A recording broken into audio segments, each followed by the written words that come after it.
ছাত্ৰ-ছাত্ৰীসকল, আজি মই জ্যামিতিৰ প্ৰাথমিক ধাৰণাৰ ওপৰতে আন এটা ভিডিঅ' কৰিবলৈ গৈ আছোঁ। আজি এই ক্লাছটোত মই সৰল চিত্ৰ কাক কয় আৰু খোলা বা বন্ধ চিত্ৰ কাক কয় তাৰ বিষয়ে অলপ ক'ব বিচাৰিছোঁ। আহাচোন বাৰু আমি যাওঁ। এতিয়া তোমালোকে চোৱা যে 1 2 4 5 7 আৰু 8 ইয়াত মই লিখিছোঁ ওপৰৰ চিত্ৰবোৰ ভিতৰত 1 2 4 5 7 আৰু 8 চিত্ৰকেইটাক সৰল চিত্ৰ বুলি কোৱা হয়।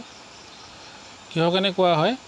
এই চিত্ৰকেইটাৰ বিশেষত্ব হ'ল প্ৰতিটো চিত্ৰ যিডাল আঁচৰ দ্বাৰা সৃষ্টি হৈছে সেই আঁচডালৰ প্ৰান্তবিন্দু দুটা পৃথক বা একেটা বিন্দুতেই মিলিছে।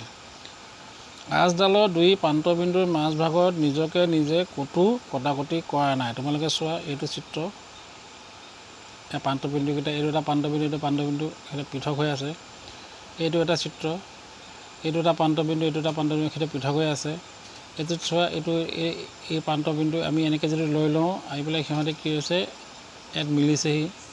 ঠিক তেনেকৈ আমি যদি এইখিনিৰ পৰা আৰম্ভ কৰোঁ তেতিয়াহ'লে এইটো মিলিছেহি। গতিকে 1 2 তাৰপিছত 4 5 তাৰপিছত ইয়াত চোৱা 7টো এইটো প্ৰান্তবিন্দু এনেকৈ আমি আঁকিছোঁ। এইটো এটা প্ৰান্তবিন্দু বেলেগ বেলেগ আছে আৰু 8 এইটো প্ৰান্তবিন্দু আৰু এইটো প্ৰান্তবিন্দু। ইহঁতে হয় পৃথকে আছে নতুবা সিহঁতে প্ৰান্তবিন্দু দুটা একেলগ লাগিছে। গতিকে এনেকুৱা ধৰণৰ চিত্ৰবোৰ কোৱা হয় কি?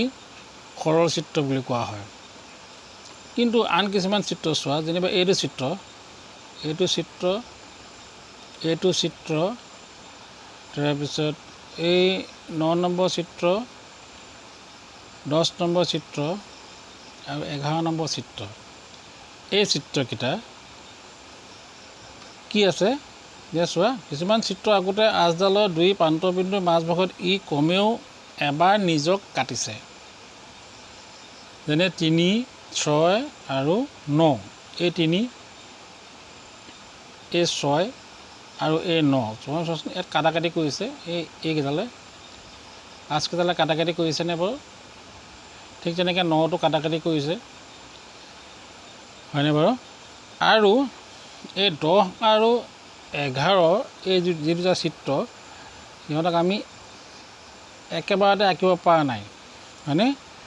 কি হৈছে যে অথবা আঁচডালৰ মাজভাগত পেঞ্চিলডাল নুঠোৱাকৈ চিত্ৰটো সম্পূৰ্ণ আঁকিব নোৱাৰি। যেনে 9 আৰু 10 আৰু 11 এইকেইডাল আমি আঁচডাল আঁকিবলৈ হ'লে আমি কলমটো বা পেনটো উঠাবলগীয়া হৈছে।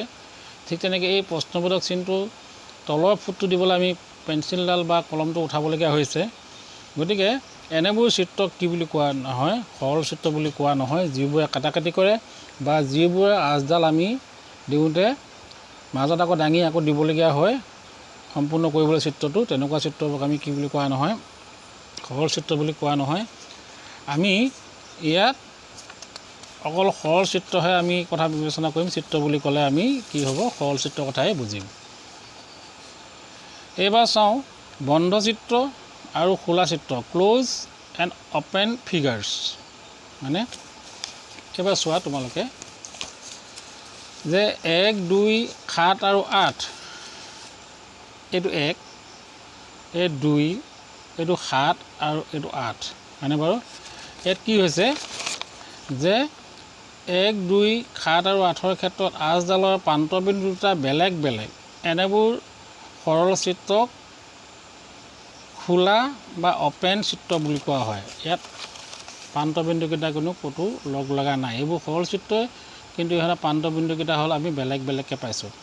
1 2 তাৰপিছত 7 আৰু 8, হয়নে বাৰু? তাৰপিছত আমি চোৱা 4 আৰু 5ৰ চিত্ৰ দুটা প্ৰত্যেকৰে আঁচডালৰ প্ৰান্তবিন্দু দুটা একে, অৰ্থাৎ আঁচডালে এটা বিন্দুত আৰম্ভ কৰি পুনৰ ঘূৰি আহি সেই বিন্দুতে মিলিছে। এনেধৰণৰ সৰল চিত্ৰক বন্ধ চিত্ৰ বোলে, হয়নে বাৰু? গতিকে এইটো আমি আগতে দেখুৱাইছোঁ, ই এনেকৈ আহি ইয়াত লগ লাগিছে সেই প্ৰান্তবিন্দু দুটা, বা এনেকৈ গৈ পেলাই এনেকৈ ইয়াত আহি পেলাই এনেকৈ লগ লাগিছে। অৰ্থাৎ প্ৰান্তবিন্দুকেইটাক কি হৈছে একে ঠাইতে আহি লগ লাগিছে। গতিকে এইটো বন্ধ আবদ্ধ হৈ গ'ল, এইটো বন্ধ বা আবদ্ধ হয়নে বা এইটো বন্ধ হৈ গ'ল, কোনোফালে ফুটা নাই হয়নে। গতিকে এনেকুৱাবোৰক কি বুলি কোৱা হয় যে এইবোৰ চিত্ৰক বন্ধ চিত্ৰ বুলি কোৱা হয় হয়নে বাৰু। এতিয়া আৰু এটা কথা তোমালোকে চোৱা, মই এটা লিখিছোঁৱেই যে কাগজ এখনত অঁকা যিকোনো বন্ধ চিত্ৰই কাগজৰ তলখনক তিনিটা ভাগত বিভক্ত কৰে। যেনিবা এইটো মই আঁকিছোঁ, এইটো এটা বন্ধ চিত্ৰ হয়নে, এইটো বন্ধ চিত্ৰ এটা আঁকিছোঁ। এই কি কৰিছে, এই সমতলখনক, এই কাগজৰ সমতলখনক তিনিটা ভাগত ভাগ কৰিছে। কেনেকৈ ভাগ কৰিছে, এটা হ'ল এই ভিতৰৰ অংশটো, এটা হ'ল এই আঁচডাল বক্ৰডাল, আৰু এটা হ'ল এই বক্ৰডালৰ বাহিৰৰ অংশটো হয়নে বাৰু। গতিকে কি হৈছে যে কাগজ এখনত অঁকা যিকোনো বন্ধ চিত্ৰই কাগজৰ তলখনক তিনিটা ভাগত বিভক্ত কৰে। বন্ধ চিত্ৰটোৰ আঁচডালৰ অন্তৰ্ভাগ, এই বন্ধ চিত্ৰৰ আঁচডালৰ অন্তৰ্ভাগ মানে ভিতৰৰ ভাগ, আঁচডাল, এই আঁচডাল আৰু আঁচডালৰ বহিৰ্ভাগ, অৰ্থাৎ এই আঁচডালৰ পৰা বাহিৰত যিখিনি অংশ আছে এইখিনি এই তিনি ভাগত বিভক্ত কৰিছে। আৰু এইটো এটা খোলা চিত্ৰ, চোৱা এইটো এটা খোলা চিত্ৰ মই আঁকিছোঁ হয়নে। ইয়াৰ প্ৰান্তবিন্দুকেইটা বেলেগ হৈ আছে, গতিকে ইহঁতৰ কি আছে পৃথকে আছে, গতিকে এইটো খোলা চিত্ৰ বুলি কোৱা হয় হয়নে। গতিকে খোলা চিত্ৰৰ ভিতৰ বাহিৰ বুলি কোনো বেলেগ বেলেগ ভাগ নাথাকে। গতিকে আজিলৈ মই তোমালোকক এইখিনি কথাই ভিডিঅ'টোত ক'লোঁ।